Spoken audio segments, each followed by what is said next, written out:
wood is 6 years old. I received 2 cords in 2018 in the summer.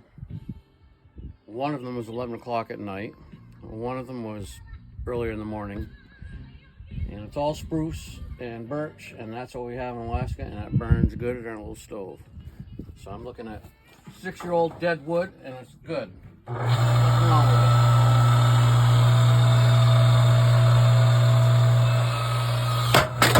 That's what happens. That's what happens. That's what I was afraid of.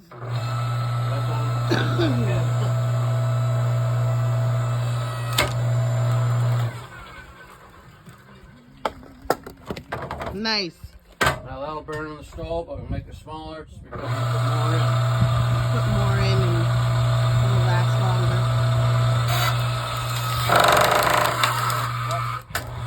Don't grind it.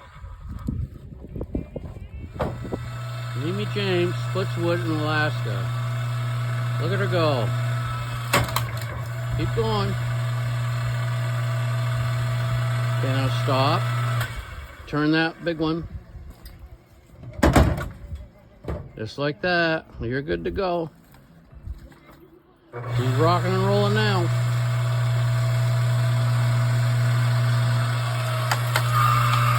Stop. No, go. Go.